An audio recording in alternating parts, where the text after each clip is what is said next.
Today we're going to make a junk journal from an old book using a super easy binding method that's perfect for beginner junk journal makers. If you're new to our channel, my name is Bree from 1134 Press. Subscribe if you love bookmaking, journaling, and papercraft inspiration. To begin, you'll need an old book, and you will carefully cut out the text block by sliding a craft knife between the end page and spine, like so. If you're concerned about wasting the text block, I have a tutorial with project ideas of what to create with it. It will be linked in the cards and description below.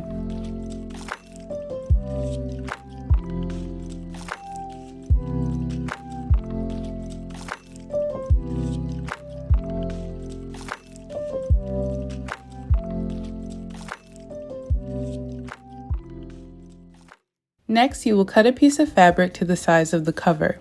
You could use paper instead if you don't have fabric to spare, but I recommend using a piece of cloth because it's a little more durable.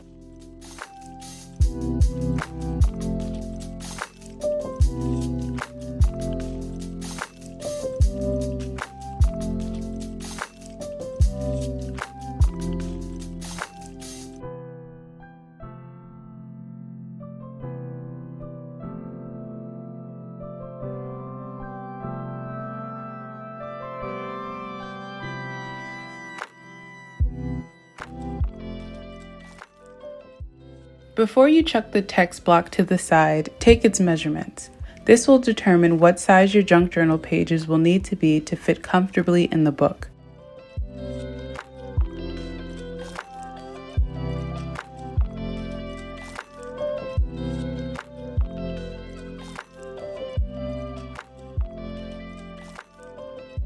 Now we're going to make a binding template by first measuring the spine of your book on a piece of scrap paper. You will use this guide to punch holes into your signatures and the fabric. You can use exact measurements if you like, but I didn't for this project.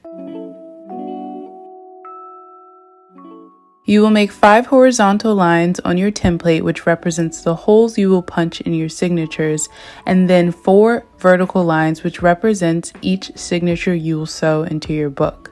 Don't worry, I will explain what a signature is in a bit if you're unsure what that is. If your book has a wider spine, you may want to draw more vertical lines, but my book can only comfortably fit 4.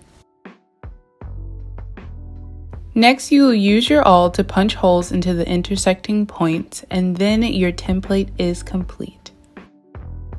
If you're a complete newbie to bookmaking, I'll link my favorite bookbinding tool starter kit in the description below. I remember when I was first starting out, it was challenging to find bookbinding methods in the regular chain stores. But you can also DIY a lot of these tools with things you already have around the house.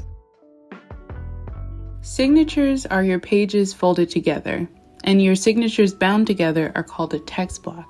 I'm using an eclectic mix of scrap paper, music sheets, a pamphlet cover, and more to create my signatures. Considering the differences in the textures and thickness of my pages, I'm only folding 5 sheets of paper for each signature. In another tutorial where I used a different binding method to create a junk journal from an old book, someone asked me, where do I get my papers from? My aesthetic leans more towards vintage style, so I get most of my papers from other old books that I find at thrift stores and library books that were taken out of circulation. Occasionally, I will splurge on artesian papers that I find at an artisan craftsman, but I'll often coffee dye regular computer paper or pick up some simple paper packs from the dollar store or wherever there's a stationery aisle. There are also amazing Etsy shops that sell curated packs of vintage papers if you don't have time or space to hunt down and hoard papers.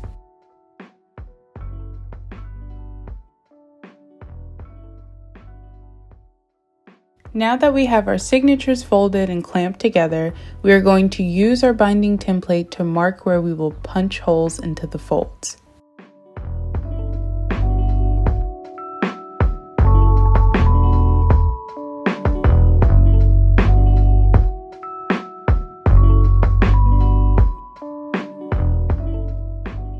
I'm using this old book as a punching cradle by nestling the signature into the center and punching into the guide marks. Try to keep your signatures in the same order to make sure that the holes are lined up properly.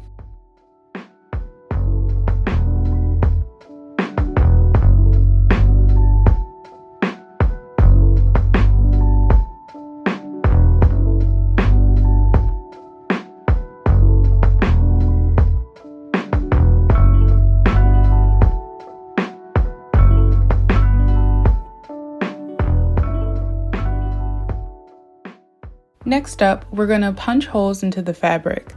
Find the center by lining your fabric on the cover, then line the binding guide with the spine. Use a marker to mark your holes before you punch into them.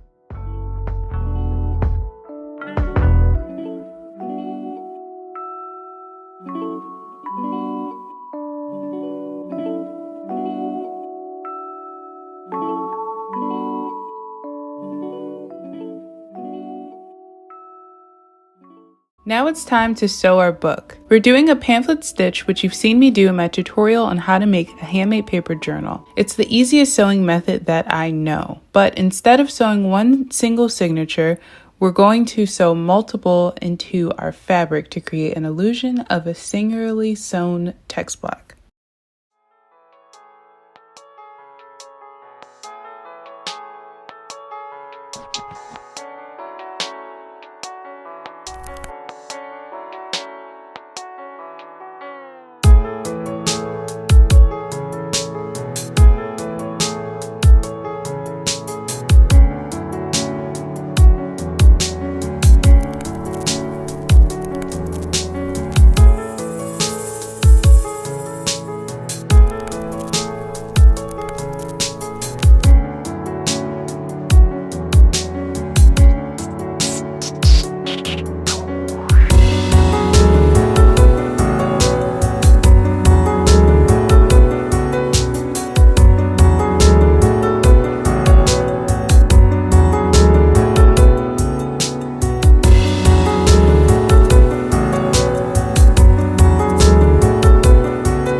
To complete our book, we're going to glue the fabric into the cover.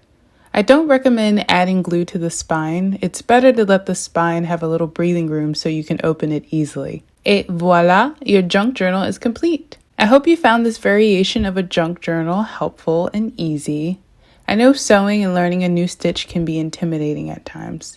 But if you want to see another sewing method, check out my first video on this topic linked above in the cards and below in the description.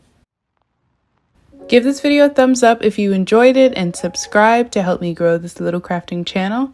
Tag me on Instagram at 1134press if you create your own junk journal.